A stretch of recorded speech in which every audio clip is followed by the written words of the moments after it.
परम पूज्य मुनि श्री 108 अरिजीत सागर जी महाराज की, समस्त मुनि संघ की, अहिंसामयी जैन धर्म की।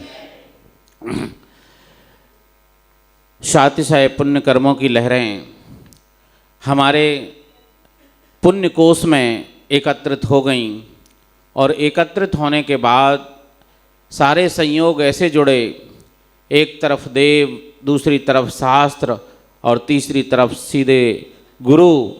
देव शास्त्र गुरु का तीनों का त्रिवेणी रूप समागम हम सभी श्रावकों के लिए प्राप्त हुआ और उसके फलस्वरूप हमने सिद्धों की आराधना करने का मनोमानस बनाया और उसको साकार रूप देते हुए आज का प्रथम दिन बड़े ही हर्ष और उल्लास के साथ में क्रियाएं करते हुए हमारा निकला।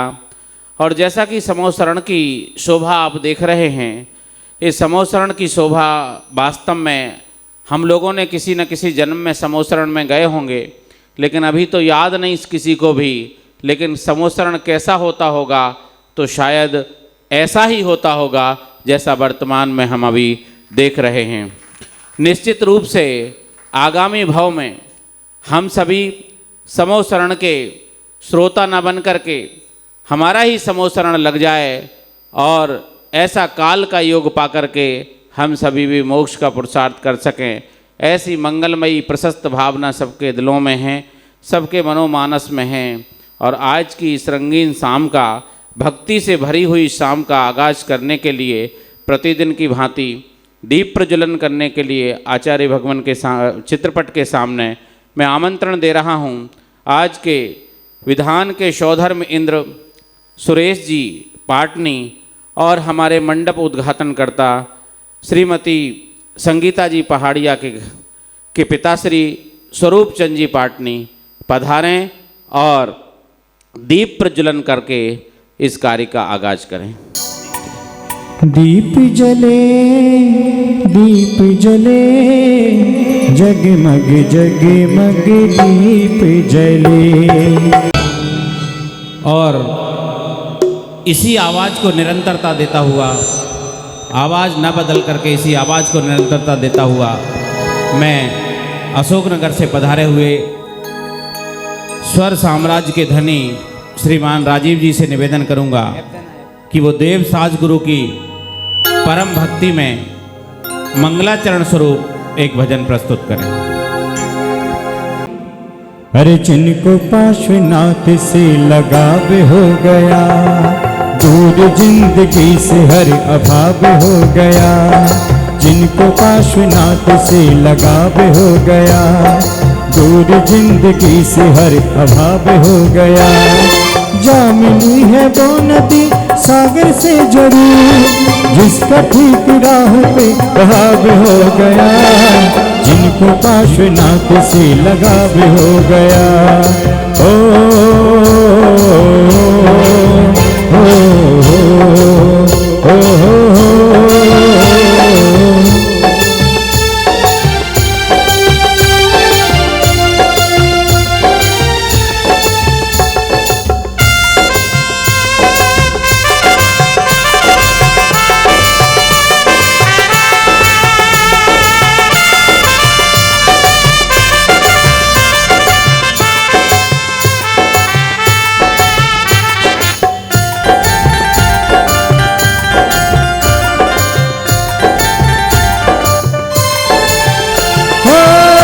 प्रभु पार्श्व का सहारा है, उनका मझधार में किनारा है। ओ हो,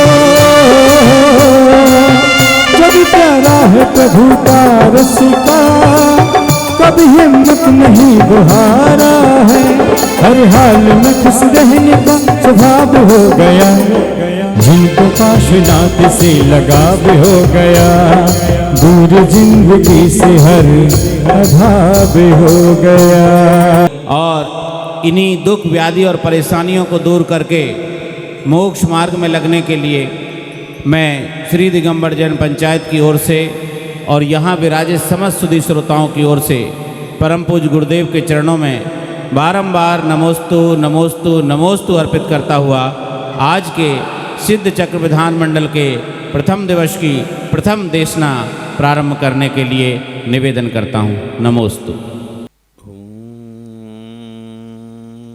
नमः सिद्धिभ्यः।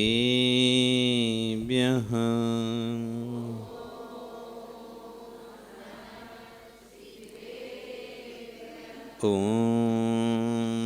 नमः सिद्धिभ्यः।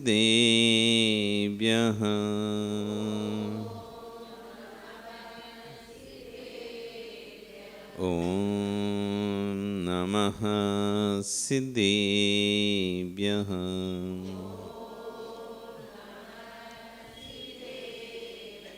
तिर्यणि खग्गिणाय रुत्तारी मोहि सैर सिरेणि बिहु आईरी राउ बसियो परवादिनियो बविजी लोए नमो अरिहंताण नमो सिद्धाण नमो आयरियाण नमो वज्रायाण नमो लोये सव्यसाहुणम। बोलिए अनंतानंद से परमेष्टि भगवानी की, आदिरम आदिनाथ भगवानी की, वर्तमान शासन महावीर भगवानी की, आचार्य श्री कुलभद्र स्वामी महाराज जी की, आचार्य गुरु श्री अक्षर विश्व सागर जी महाराज जी की, अहिंसा में विश्व धर्म की।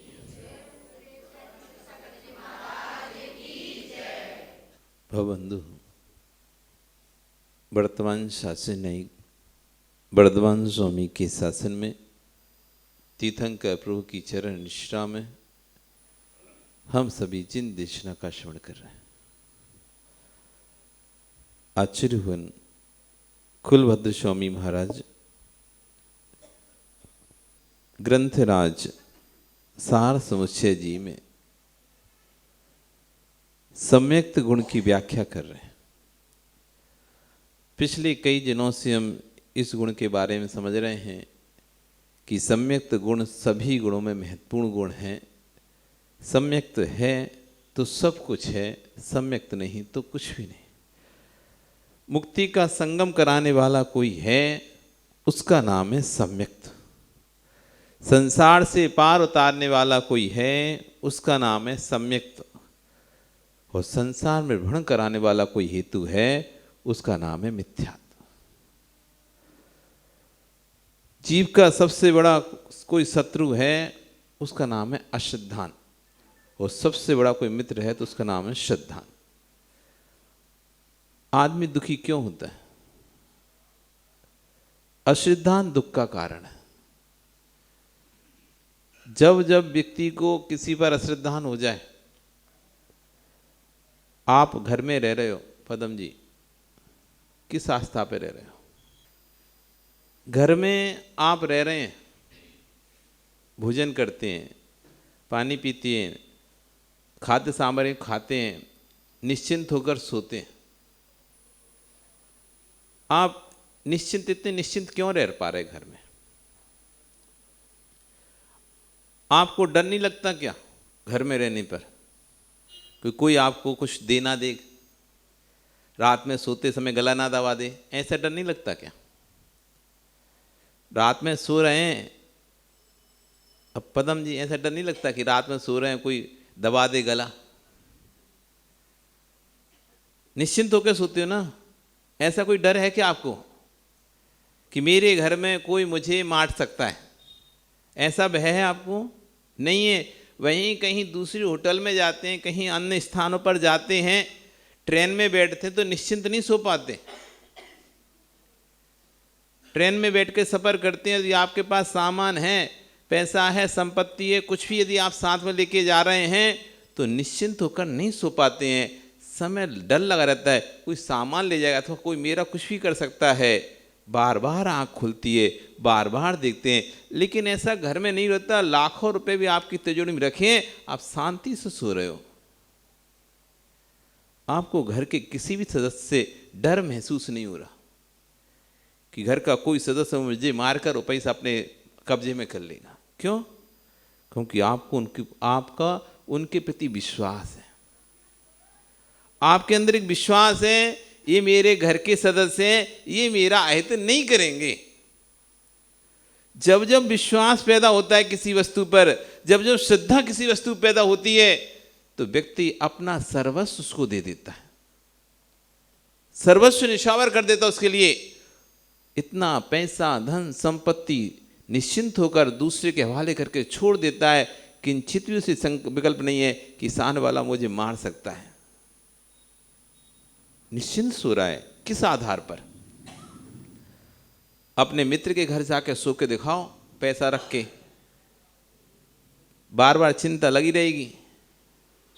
पर वही घर में, क्योंकि हम इतना विश्वास है अपने घर के सदस्यों पर, परिवार के सदस्यों पर, कि मेरा कुछ भी अहित नहीं करेंगे, सो हम निश्चिंत हैं। ऐसी आचरण करें, जहां पर श्रद्धा है, विश्वास है, वहां पर आपको किसी प्रकार का दुख महसूस नहीं होता है। और जहां श्रद्धा नहीं है, विश्वास नहीं है, वहां एक एक कदम पर आदमी दुख महसूस करता है। सुबह से शाम तक माता, सुबह से आप आ रहे हो, बार बार जा रहे हो, आ रहे जा रहे, थके नहीं हो क्या? थक गए ना? थक गए होगे, आना जाना, चढ़ना उतरना, बार बार पूरे में घूमना, लेकिन उत्साह है, श्रद्धान है, गुरु के प्रति, देव के प्रति, शास्त्र के प्रति श्रद्धान है, आयोजन के प्रति श्रद्धान है, तो हमको ये थकान नहीं लग रही। श्रद्धा नहीं होता, आस्था नहीं होती, एक बार मंदिर आने में व्यक्ति थक जाता है। एक बार मंदिर आता है, कहता है आज थक गया, आज तो बहुत काम हो गया, ऊपर नीचे 3 बार चल लिया, थक गए हैं, इधर उधर पंडित जी ने खूब घुमाया, पूरा 1 किलोमीटर तक चक्कर लगा दिया, फिर मंडप के चक्कर लगवाते रहे, थक गए आज तो जहां पर श्रद्धा नहीं है, वहां थकावट आती है, थकान आती है, उदासी आती है। और जहाँ श्रद्धान होता है, उत्साह होता है। इसलिए आचार्यगण कह रहे हैं, अश्रद्धान से बड़ा कोई दुख नहीं है, अप्रीति से बड़ा कोई दुख नहीं है। जिसके प्रति आस्था होती है, श्रद्धा होती है, उसके प्रति व्यक्ति उत्साहपूर्वक काम करता है। इसलिए भगवान के प्रति आस्था, श्रद्धा जितनी हमारी गहरी होगी, उतना हम उत्साह के साथ हर कार्य में आगे आगे रहेंगे। और नहीं होगी तो ऐसी ठीक है, आ गए नहीं आए, चले नहीं गए। इसलिए आस्था पैदा करना चाहिए। पर एक बात और कह रहे हैं, जिसकी प्रति आस्था थी भैया, वो आस्था टूट जाए तो आस्थावान को बहुत पीड़ा होती है। इसलिए जगत में किसी की पंच परमेष्ठी चरणों में आस्था है, धन धरती छीन लेना, लेकिन उसकी आस्था नष्ट कराने का प्रयास मत करना। जैसा पैसा वह तो पुण्य का मल है, जो पैसा है वह तो पुण्य का मल है, लेकिन जो आस्था श्रद्धान है वो अंदर का विषय है। सबके दिन एक से नहीं होते। जो महलों में बैठे होते हैं वो भी रोडों पर देखे जाते हैं, जो रोडों पर होते हैं वो भी महलों में देखे जाते हैं। मिट्टी खोदने वाला महलों में बैठा होता है, महलों में बैठने वाला मिट्टी खोदते हुए देखा जाता है। विश्वास ना हो तो रामों से भी पूछ लो, राम से ही पूछ लो, उस सीता से पूछ लो, कहाँ जन्मी थी? जनक के महल में, जहाँ किसी प्रकार का कोई दुख का नामो निशान नहीं था। ऐसे जनक के घर में जन्मी सीता, नाजों से पली सीता, कभी सोचा था कि जंगल में भी भ्रमण करना पड़ेगा? पिता ने भी जब शादी करी तो क्या देखा? राजकुमार राम, राजा दशरथ का पुत्र, आगामी भविष्य का अयोध्या का होने वाला राजा। यही सोच के तो शादी की थी। कोई वनवासी राम से तो शादी नहीं की, किसी गरीब राम से तो शादी नहीं की। शादी किससे की थी? अयोध्या के राजा के पुत्र जो आगे जाकर स्वयं राजा बनने वाले हैं, ऐसे राम से शादी की थी। लेकिन क्या हुआ? क्या हुआ?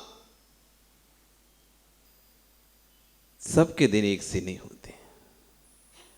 आप बड़ा घर में शादी बेटी की कर सकते हो, बड़े परिवार में शादी कर सकते हो, लेकिन उसके भाग में जो है उसको भोगना ही पड़ता है।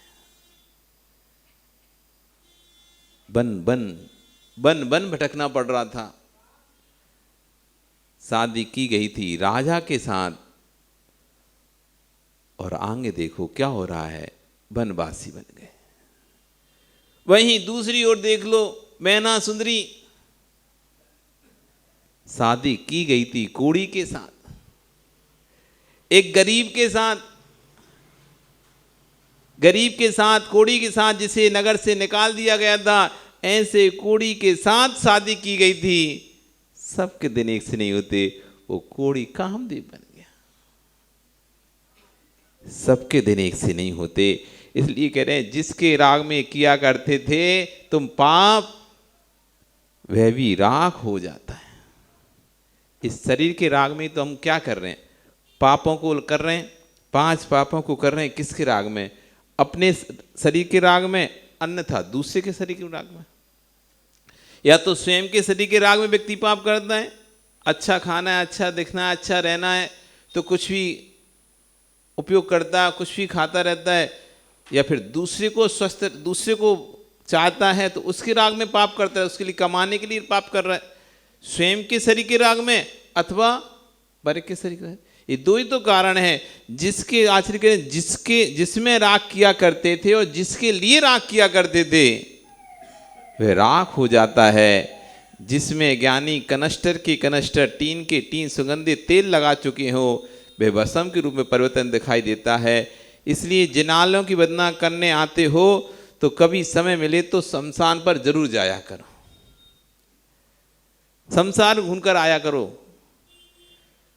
जब भी मौका मिले एक बार शमशान जरूर जाएं। जो अहम में डूबे थे, घण में डूबे रहते थे, वे आज अग्नि में झुलस रहे हैं। जो कभी सिर नहीं झुकाते थे, आज उनके सिर में ठोकर मार रहे हैं लोग, ठोकर मार रहे हैं। एक एक अस्थि पंजर उठाकर लोग बीन कर रखते जा रहे हैं, कहीं बिखर ना जाए, उठाकर डाल दे रहे हैं। उस भगवान आत्मा को निहारो जो देह के अंदर विराजमान थी। उससे कह देना, जिससे राग कर रहा था वो तो राग हो गया। अब राग होने वाले में राग क्यों? जिसके प्रति तेरे ध्यान नहीं, वो भगवान आत्मा है। सम्यक के ऊपर लगे संकादि मल को धुवन करो। जो सम्यक के में संकादि मल को तो धोया नहीं और तन को धो लिया तो निर्मल नहीं होगे। अंदर के परिणामों को साफ किया नहीं है, बाहर शरीर को कितना भी हम साफ करते रहें तो आचार्य भगवान कह रहे हैं कि इससे निर्मल नहीं हो पाओगे। कड़वी तुमड़ी को कितना भी धो ले लेना, लेकिन मोक्षु कड़वी तुमड़ी धोने से कभी भी उसकी कड़वाहट नहीं जाएगी। एक प्रकरण गीता में आता है कि जब श्री कृष्ण पांडव और कौरवों का युद्ध के बाद पांडव लोगों को इस बात पर गिल्टी फील हो रहा था कि गिलानी आ रही थी कि हमने अपने सगे भाइयों पर, अपने गुरुजनों पर, पिता समान भीष्म पितामह पर बाणों की वर्षा की, बाण सैया पर उनको सुला दिया। ऐसा घोर पाप हमारे द्वारा हुआ है, क्यों ना हम गंगा स्नान करके इस पाप को धोकर आते। इतने जीवों का घात हुआ, उस जीवों के घात को हम गंगा स्नान करके धोकर आते हैं। ऐसा जब उनके अंदर भाव आए तो वो कृष्ण जी के पास पहुंच गए।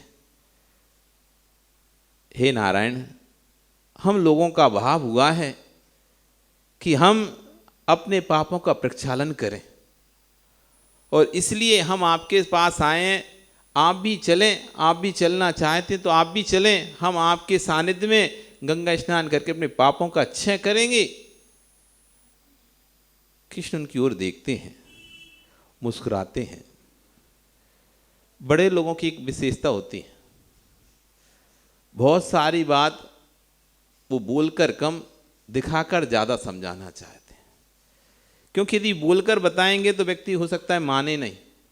एक व्यक्ति का पिता गुजर गया, जौहरी था, पिता चला गया, और जैसे ही पिता गया तो घर में विपत्ति का पहाड़ टूट पड़ा।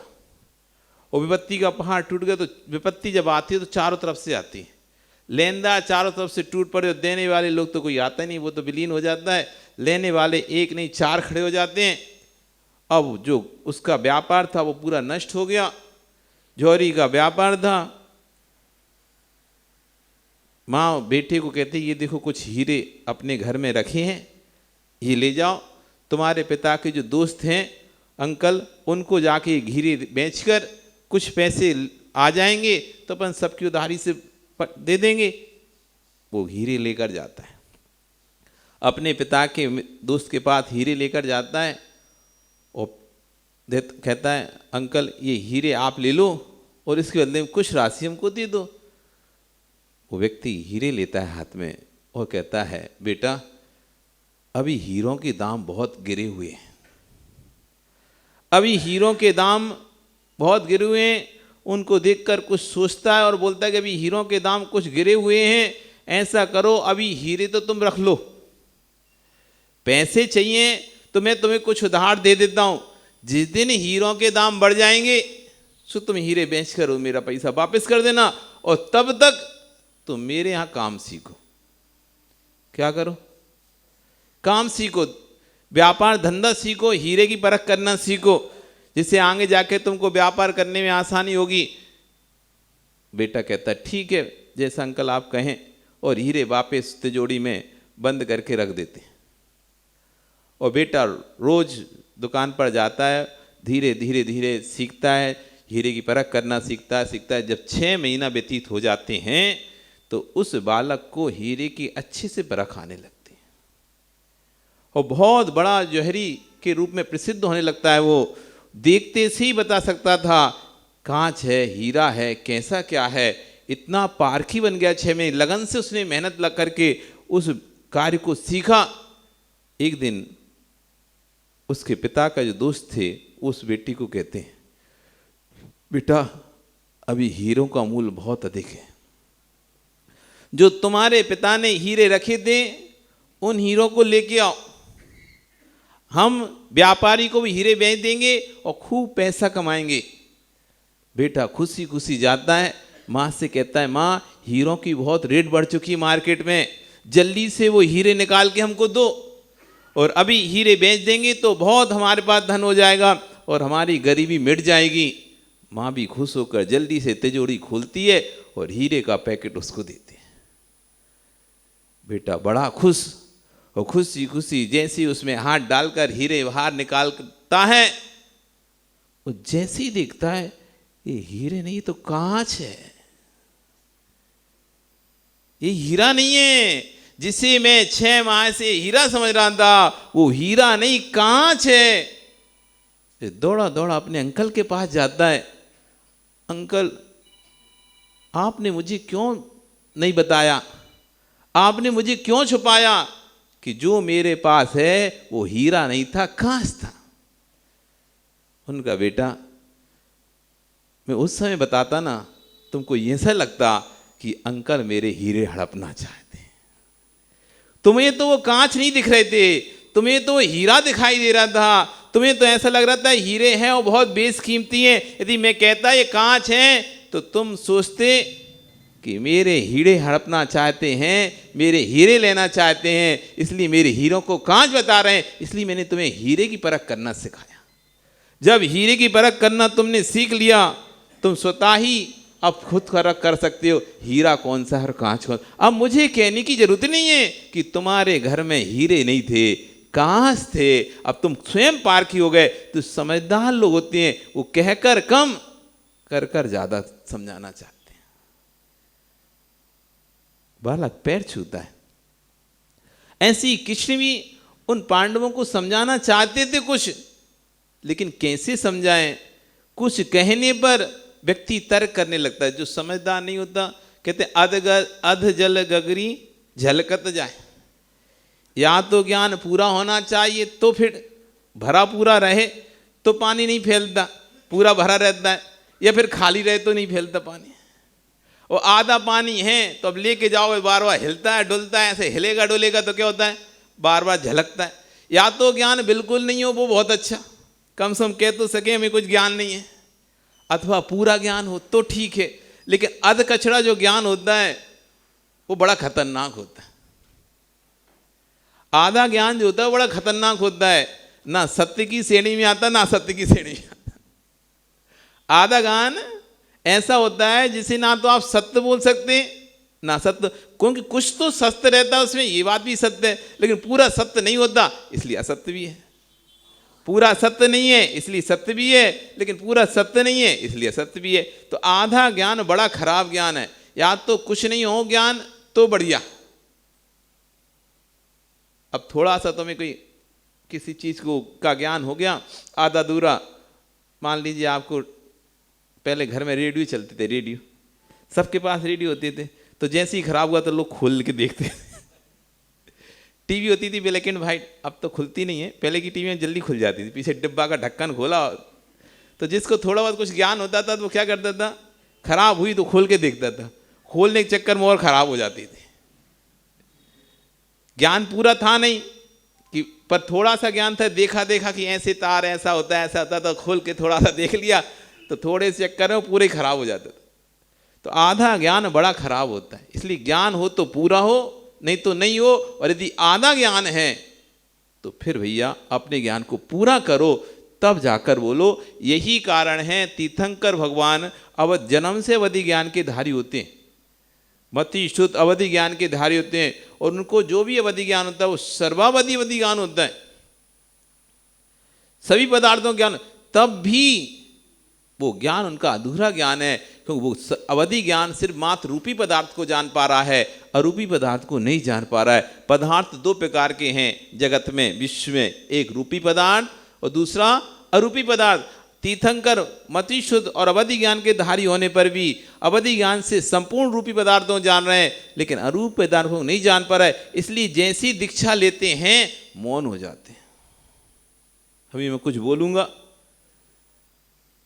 बोलूंगा लोग उसको पूरा पूर्ण सत्य समझ लेंगे, जबकि वो पूर्ण सत्य होगा नहीं, अधूरा सत्य होगा। इसलिए जब किसी विषय में पूरा ज्ञान ना हो तो मौन लेना श्रेष्ठ होता है, मौन लेना श्रेष्ठ होता है। कृष्ण सोचते हैं कि क्या करें, इनको बताना तो पड़ेगा, कुछ समझाना, तो जो मुझे समझाना है यदि मैं कहूँगा तो बेमतलब में तर्क वितर्क होगा और बात को लंबी खींच जाएगी। इसलिए उन्होंने मना तो नहीं किया, उन्होंने कहा ठीक है मैं भी कार्यों में व्यस्त हूँ, एक काम करें मैं आपको अपना प्रतिनिधि के रूप में तुम भी देता हूँ, इसको आप ले जाओ, इसको स्नान कराओ, और ये समझ के जैसे मैं ही हूँ ऐसे मानकर इसको स्नान कराना और मेरा पाप कट जाएगा। वो भी बड़े खुश, ठीक है कृष्ण नहीं सही तो कृष्ण का प्रतिनिधि सही। और ले गए रथ के अग्र भाग पर, ऊपरी भाग पर उसको रखा गया, रथ के ऊपरी भाग में उस तुम्बी को रखा गया, और बड़े भक्ति भाव के साथ पांचों पांडव गए, गंगा में खूब स्नान किया, किसी ने एक बार किसी ने 2 बार, लेकिन जो तुमा था, जो तुमड़ी थी, उसको हर व्यक्ति ने, किसी ने 2 बार कराया, किसी ने 3 बार कराया, किसी ने 4 बार कराया, ऐसे स्नान कराया ले लेके। और बड़े भक्ति भाव से वापस जब लौटे उसने कहा ये लीजिए पवित्र तुमा, हमने इसको 21 बार स्नान कराया। कृष्ण बड़े खुश, उनका अच्छी बात है, अब आप इतना बड़ा कार्य किए, आपने मेरे प्रतिनिधि रूप में इसको लेके गए और इसको गंगा स्नान कराया, अब तो पूर्ण रूप से शुद्ध हो गया होगा कि हाँ बिल्कुल, क्यों नहीं हुआ होगा। अब मैं चाहता हूँ कुछ आपको पारितोषिक दूँ, कुछ आपको भेंट स्वरूप दूँ, पर मेरे को लगता है कि इस पवित्र वस्तु से ज़्यादा कोई अच्छी पवित्र वस्तु हो ही नहीं सकती जिसने 21 बार गंगा स्नान किया हो। इसी को ही सेवकों को आदेश देते हैं, इसी के 5 भाग किए जाएं और इन सभी 5 पांडवों को दिया जाए। 5 पांडवों को बड़ी खुश थे कि इतना पवित्र वो वस्तु मिल रही है, और उन्होंने लिया और जैसे खाया वो सब उल्टी करने लगे। क्या हुआ? अरे कड़वा है, बहुत कड़वा है, बहुत कड़वा है, बहुत कड़वा है। तो कृष्ण कहते क्यों? 21 बार स्नान कराने के बाद भी इसकी कड़वाहट नहीं गई? जब एक जड़ वस्तु की तुमने 21 बार स्नान कराया है, उसकी कड़वाहट नहीं गई है, तो ऐसे एक चैतन्य जिसने पापों को किया है, वो किसी गंगा स्नान से पवित्र कैसे हो सकता है? बाहर के स्नान से अंदर पवित्रता नहीं आती। तुम्हें को इतनी बार बाहर से स्नान कराया, लेकिन उसके अंदर की कड़वाहट आज भी वैसी है जैसे पहले जैसी थी। ऐसी तुम कितने भी बाहर स्नान कर लो, लेकिन जब तक अंदर की कसा नहीं जाएगी तो पवित्रता नहीं आएगी। पवित्रता चाहिए, निर्मलता चाहिए, तो भीतर का स्नान करो। आत्मा नदी संयम तोयम, ये आत्मा नदी है, संयम नीर है। इस जीव को इस संयम रूपी नीर में जब डुबकी लगाओगे तो ये तुम्हारी आत्मा पवित्र हो जाएगी। जब तक जीवन में संयम नहीं आएगा, जब तक जीवन में सदाचार नहीं आएगा, आचार्य गुण कह रहे हैं कि सदाचारी सम्यक दृष्टि ही धर्मज्ञ है। पंडितोसो विनितोसी धर्मज्ञा पे दर्शना, सा सदाचारा संपन्ना सम्यक्तम दृढ़ मानसा।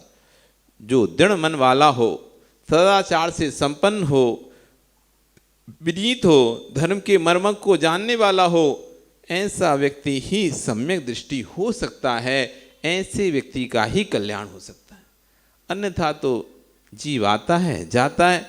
आचार्य के अहम में मत डूबो। सम्यक के संकादि मल का धोवन करना है तो बाहर के शरीर के मल को कितना भी धो लो, उससे कार्य नहीं होगा। अंतरंग के भावों को सोचो।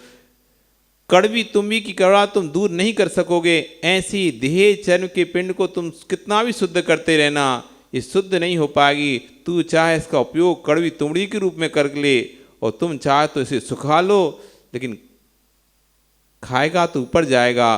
और उसी को सुखा लिया और किसी समुद्र में, नदी में साथ में लेके चला जा तो पार हो जाएगा। ऐसी शरीर है, इस शरीर को भोगों में लगा लिया तो दुर्गति में जाएगा, और इस शरीर को संयम में लगा लिया तो सुगति में चला जाएगा। ये देह है। देह ने पाप नहीं किए, देह से पाप नहीं हुए। देह पाप नहीं कराती, शरीर पाप नहीं कराता। लोगों का सोच ऐसी कि शरीर से पाप होता है। शरीर से तो पाप बाद में होता है, पहले भावों से पाप होता है। शरीर का पाप तो बहुत बाद में होता है। शरीर के पाप में तो बहुत समय लगता है, लेकिन भावों का पाप पहले प्रारंभ हो जाता है। उस भावों के पाप की अव्यक्ति शरीर के पाप से होती है। अब्रह्म का भाव पहले शरीर में नहीं आता।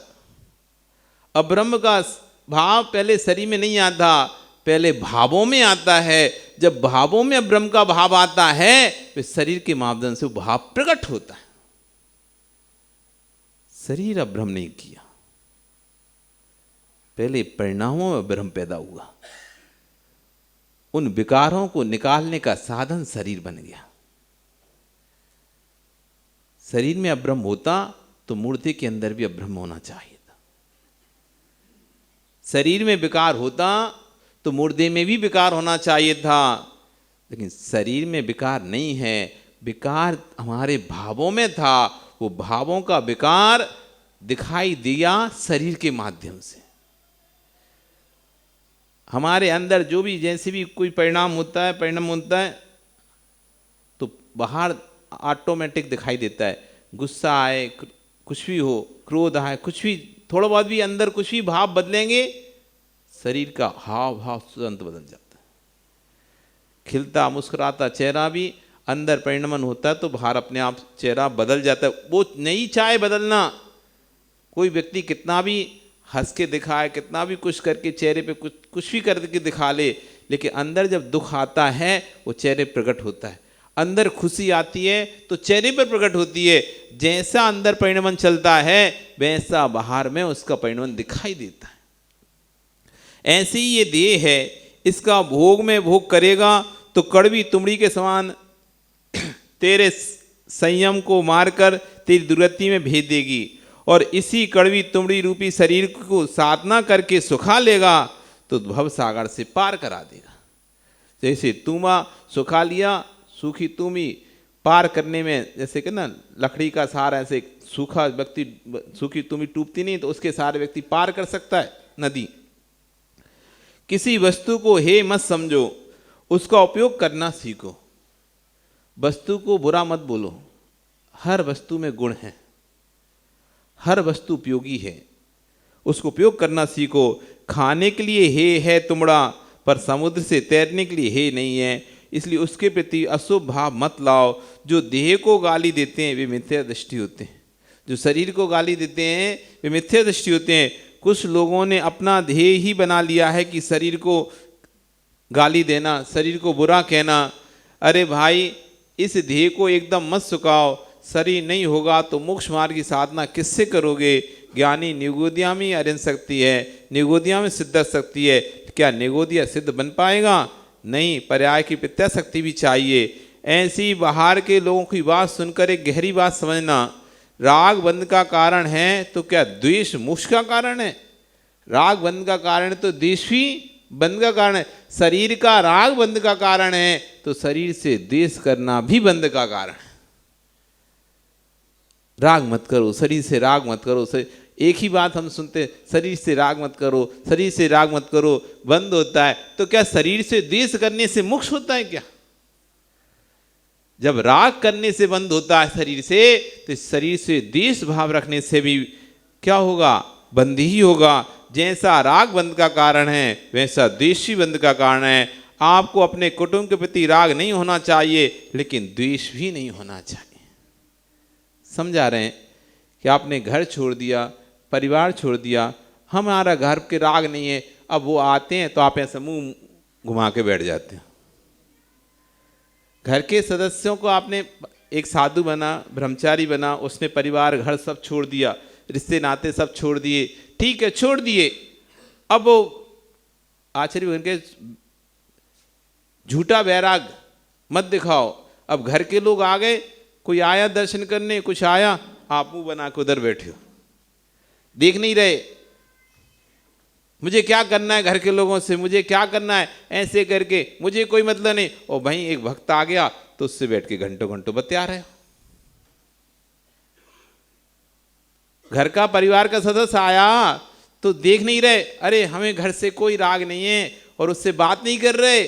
और भाई एक भक्त आ गया तो बैठे बैठे घंटों घंटों बतरा रहे हो, उससे तो बातें कर रहे हो। तो आचार्य कह रहे तुम्हें घर के व्यक्तियों से द्वेष था और उससे राग था। जैसे राग बंद कर रहा था, अब तुम द्वेष कर रहे, तब भी बंद ही कर रहे। अभी तुम्हारा छूटा कुछ भी नहीं है।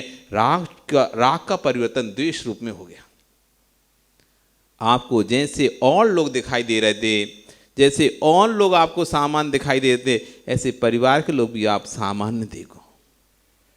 जैसे औरों को आशीर्वाद देते हो, उनसे बातें करते हो, उनके हालचाल पूछ लेते हो और धर्म वृद्धि का आशीर्वाद देते हो, ऐसे परिवार के सदस्य तुम्हारे लिए धर्म वृद्धि का आशीर्वाद दो। उनसे द्वेष मत करो। एक से द्वेष, एक से राग, एक से दे ऐसी इस ध्येय से द्वेष मत करो, ध्येय से राग नहीं तो ध्येय से द्वेष भी मत करो। इस ध्येय को देखकर आप यह कह रहे हो कि शरीर मुझे दुखी कर किए है। विश्वास रखना, शरीर ने आज तक किसी को दुख दिया ही नहीं है, और ना शरीर कभी किसी को दुख देता है। दुख तो असाता वेदनी कर्म की उदय से होता है।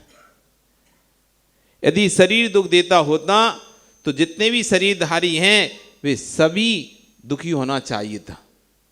अरिहंत भी शरीरधारी हैं, फिर अरिहंत को भी दुख होना चाहिए था। दुख शरीर से नहीं हो रहा, दुख असाता वेदनी कर्म के उदय से होता है। तत् की व्याख्या को समझिए। कुछ ऐसे अज्ञानी लोग हैं, उनके शरीर में रोग होती, वृद्धावस्था आती है, उनकी सोच बदल जाती है।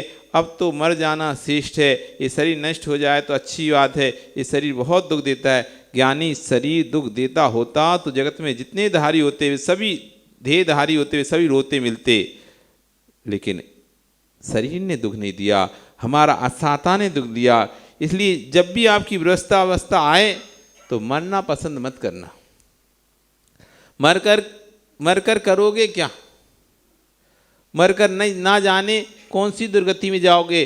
कम सम जीते रहोगे इस मनुष्य देह से तो जिनेन्द्र देव की भक्ति करते रहोगे, भगवान का नाम लेते रहोगे। और मैं जल्दी मर जाऊं, ये शरीर छूट जाए, बहुत से हे भगवान ऊपर उठा ले, हे भगवान उठा ले, अब तो बहुत थक गए, बहुत परेशान है, बहुत परेशान है। अरे ऊपर उठा लिया और चले गए तो निगोदिया बना दिया, फिर ऊपर उठाने वाली आवाज भी नहीं मिलेगी वहां पर। कम समय यहां रहोगे, भगवान की भक्ति करने का एक अवसर तो है। अंतिम समय में भी यदि समाधि मरण हो जाए जीव का, तो भी उसकी गति सुलझ जाती है, सुगति हो जाती है। जल्दी मरकर कहाँ जाओगे? कदाचित पुण्य के योग से देवी बन गए तो विश्वास मानो, एक सामान देवी होता है, उसकी 32 महादेवियाँ होती हैं, सामान तो अनेक होती हैं। कहीं सम्यक गुण वहाँ नहीं जागा, स्वर में जाकर बैठ गए तो देवियों के साथ अभ्रम में लीन होकर जीना पड़ेगा। उससे अच्छा है कि मनुष्य पर्या में यहाँ रहकर ब्रह्मचर्य का पालन करते हुए शांति से नमोकार की जाप करते रहो। कुछ नहीं करो, जीवन में ज़्यादा संयम ना ले पाओ, इतना इतना कर लो, शांति से भगवान का नाम लेते रहो बस। भोग भूमि की चर्चा चल रही थी, क्लास में हम बता रहे थे कि कौन जाता है भोगभूमि जीव।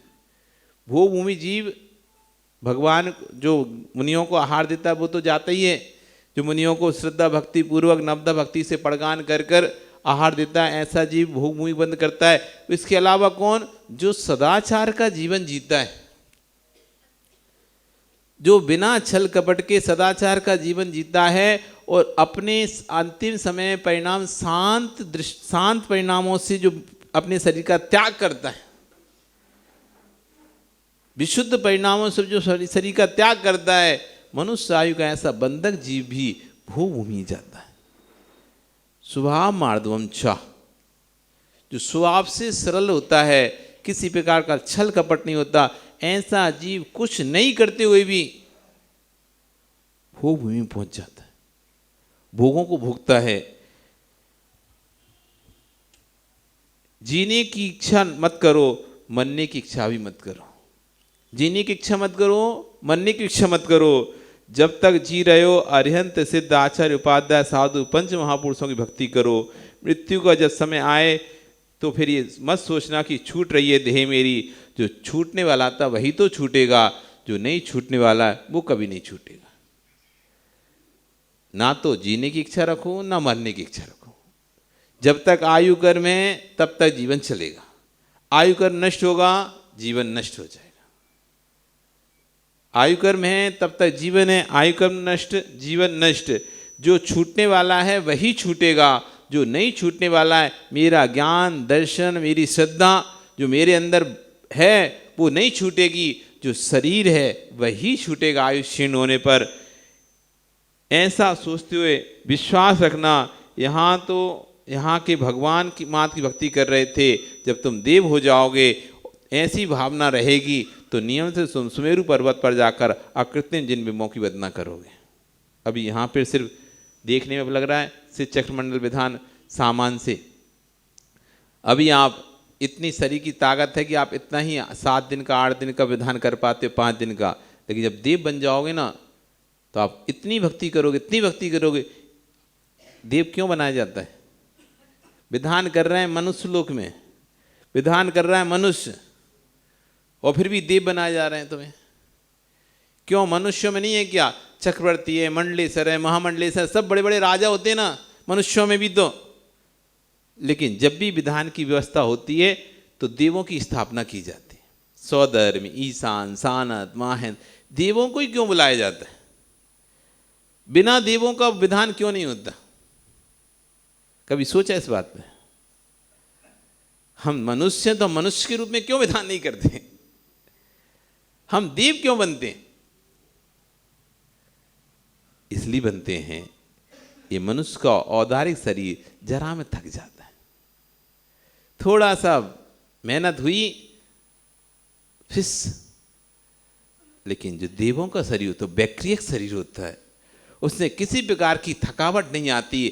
इसलिए भावना भाई जाती है, मैं देव बनकर इतनी भक्ति करूं, इतनी भक्ति करूं, किसी प्रकार की मेरे अंदर थकावट थकान भगवान की भक्ति में ना को। जितनी उत्कृष्ट भक्ति देव कर पाता है, क्योंकि कहते हैं शरीर खलु धर्म साधना, शरीर माध्यम खलु धर्म साधना। शरीर के माध्यम से ही धर्म की साधना की जाए। यदि शरीर थक जाएगा, बीमार हो जाएगा, तो आप क्या कर पाओगे? कुछ नहीं कर पाओगे। इसलिए शरीर ठीक है तो अच्छे से कर सकते हो। देवों में कोई आदि व्याधि रोग नहीं होते। हमारे शरीर में सप्त धातुआं हैं, कफ वात पित्त, 3 विकार हैं। उन 3 का वैषम्य होता है तो हमारा शरीर बेकार हो जाता है, रोग हो जाते हैं। लेकिन देवों में किसी प्रकार की सप्त धातुआं नहीं होती, वात पित्त कफ, किसी प्रकार का कोई रोग नहीं होता। इसलिए वो उत्कृष्ट भक्ति करते हैं भगवान की। इसलिए हम यहाँ पर देवों की स्थापना करते हैं कि हम देव बनकर भगवान की उत्कृष्ट भक्ति करें, अच्छे से अर्चना करें। इसलिए देव बनकर वहाँ पर भक्ति करते हैं। इसलिए आचार्य कह रहे हैं कि यदि यहाँ से तुम संयम के साथ शांति से भक्ति करते हो, भगवान की भक्ति करते, यदि देवलोक चले गए तो वहाँ सुमेरु पर्वत पर अकृत्रिम जन्मों की वंदना करना, विदेश से जाकर सीमंद स्वामी की दिव्य देशना का पान करना, नंदीश्वर जी जाकर जहाँ पर मनुष्य नहीं पहुँच सकते, ऐसे नंदीश्वर जी जाकर अकृत्रिम बिंबों की आराधना करना, अष्टांग का पर्व में खूब अच्छे से वहाँ विधान करना, और ऐसी भावना बहाना कि तीर्थंकर संरक्षण बैठकर दिव्य ध्वनि सुनते सुनते सहायक सम्यक प्राप्त हो जाए, और ऐसे परिणाम की सिद्धि हुई कि स्वर्ग से च्युत होकर मनुष्य बनकर, निर्घंत मुनि बनकर, अरिहंत बनकर मोक्ष चले जाए। इसलिए जब भी भगवान के पास आओ तो ऐसी भावना भाया करो, हे प्रभु मैं इतनी अच्छी भक्ति करूं, इतनी भक्ति करूं, इतनी भक्ति करूं कि यहाँ से च्युत हूँ तो स्वर्ग में देव बनूं, और वहाँ पर भी सम्यक को प्राप्त करके कृत्रिम अकृत्रिम चैत्यालों की वंदना करूं, फिर वहाँ से क्षय होकर मनुष्य बनूं, मनुष्य बनकर तीर्थंकर के पाद में बैठकर सहायक सम्यक को प्राप्त करूं, और फिर अपने कर्मों का क्षय करके अरिहंत बनकर सिद्ध बनूं। बस और कुछ नहीं चाहिए, इतना सा चाहिए। कितना सा चाहिए? इतना ही चाहिए। समय हो गया, बस इतना सा चाहिए। एक व्यक्ति खूब भगवान की भक्ति करता था। एक दिन भगवान प्रसन्न हो गए, उससे बोला बेटा क्या चाहिए? बच्चा बता क्या चाहिए? तो अब उसने तो बहुत सोचा कि क्या मांगू, तो उसने कहा भगवान एक दिन का समय दो, अगले दिन बताऊंगा क्या चाहिए। अगले दिन फिर आ गया, भगवान बता। तो इतनी लंबी लिस्ट थी, बहुत लंबी लिस्ट थी। तो भगवान ने कहा भैया इतनी तो पूरी नहीं होगी, एक इसमें से कोई सिलेक्ट कर लो, एक ही मिलेगा बस वरदान। इतनी बड़ी लिस्ट लेके आया है, और वो सोचा इतनी बड़ी लिस्ट, इसमें कह रहे भगवान एक क्या सिलेक्ट करूंगा, मैं तो बिल्कुल भिखारी गरीब हूँ, मुझे तो सभी चीज़ों की जरूरत है। वो भगवान कह रहे हैं एक ले। आप होते तो क्या एक लेते भानु? क्या मांगते? कैसे मांगते? सारे एक चीज चाहिए थी उसमें से। वो बड़ा होशियार था, उसने कहा ठीक है भगवान एक लूंगा, लेकिन मुझे कल का समय फिर से दो।